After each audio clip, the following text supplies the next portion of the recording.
अब हम चलते हैं अपनी सर्विसेज की तरफ। यहां पर मैं न्यू पे आ जाता हूं। न्यू पे आने के बाद जो है यहां पर अब मैं अपनी सर्विस के ऊपर जो है वो आ जाता हूं। यहां पर मैं अब अपनी सर्विस पे आया। अब ये स्टॉक आइटम नहीं है, बल्कि ये अब वो सर्विस है जो कि हम बेच रहे हैं।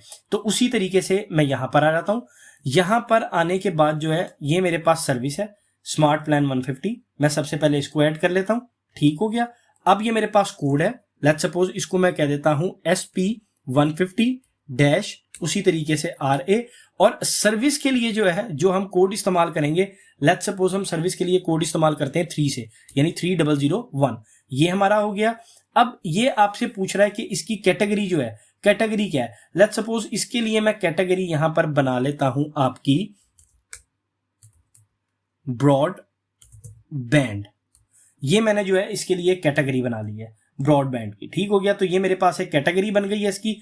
अब यहां पर जो है प्रोडक्ट और सर्विसेज के अंदर जो है जब मैं इसको सेल करूं तो डिस्क्रिप्शन में क्या लिखा हुआ है, ठीक है, सेल्स फॉर्म के ऊपर, तो मैं इसको यहां से कॉपी करता हूं।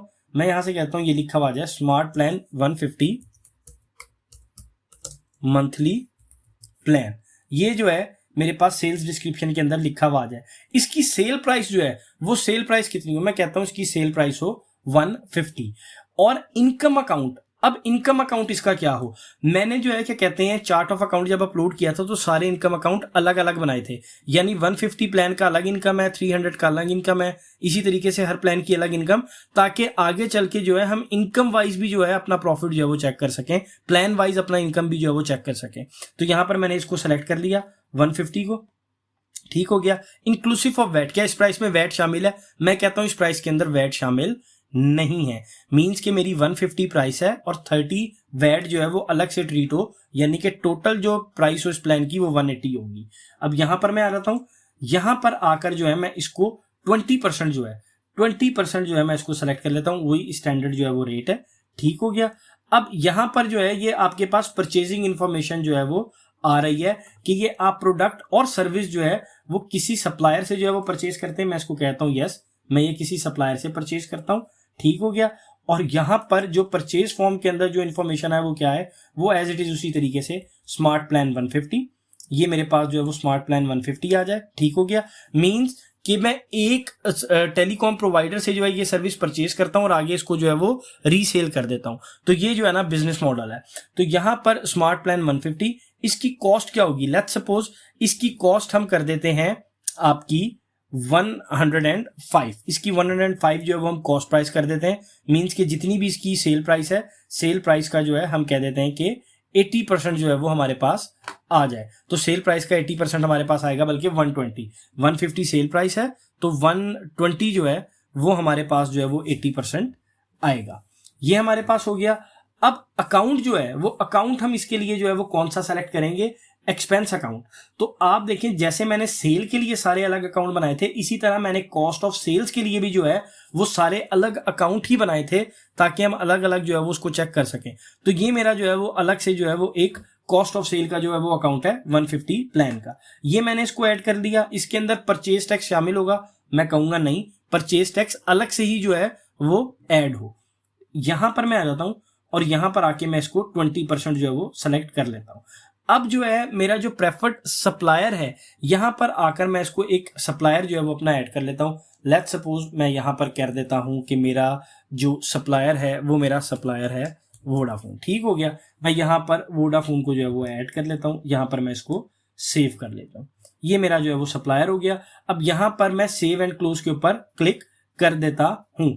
उससे पहले यहां पर आप देखें मेरे पास ये एक और आ रहा है रेवेन्यू रिकग्निशन का, कि वो मुझे यहां पर कह रहा है कि अगर मैं इसको टिक करूंगा, ठीक हो गया, तो ये मुझे वो कह रहा है कि I recognise revenue for this product monthly, यानी कि मैं इस प्रोडक्ट के ऊपर हर महीने जो है वो रेवेन्यू जो है वो रिकग्नाइज करूंगा। ठीक हो गया। अब फॉर एग्जाम्पल इसके अंदर मैं कहता हूं कि जो मेरी सर्विस ड्यूरेशन है, ठीक है, ये सर्विस इंटरवल्स है, ये मेरे पास यहां पर मंथ्स में दी हुई है और यहां पर मेरे पास ईयर्स में दी हुई है। तो मेरी अगर मैं मिसाल के तौर पे किसी को 150 प्लान बेचता हूं, ठीक है, और उसकी मैं सर्विस ड्यूरेशन कर देता हूं 3 यहां पर, यानी कि मैंने उसको प्लान बेचा और मैंने उसकी प्लान की ड्यूरेशन कितनी कर दी, 3 मंथ्स कर दी। ठीक है।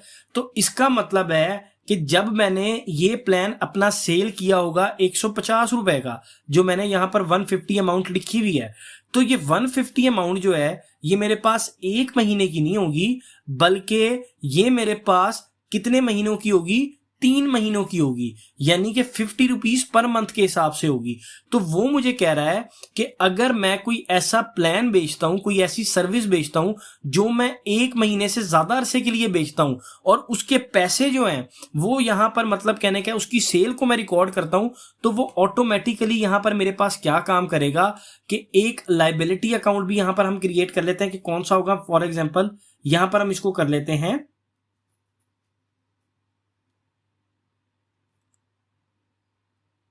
Income in advance.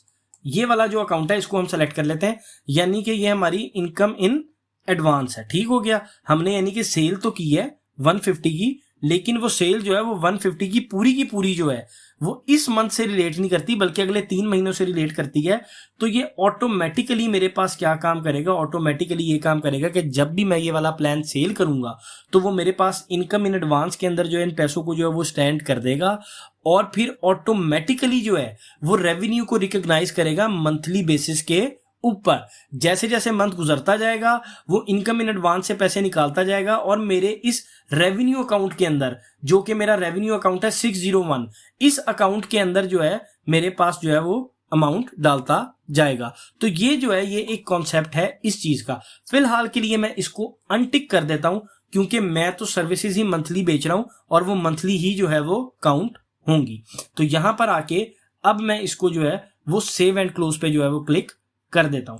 तो अब ये मैंने अपनी एक सर्विस जो है वो अपनी एक सर्विस भी यहां पर ऐड कर ली है, और आप यहां पर देखें कि मेरे पास जो है ब्रॉडबैंड, और ब्रॉडबैंड के अंदर जो है मेरे पास जो है वो यहां पर एक सर्विस जो है वो ऐड होके आ गई है।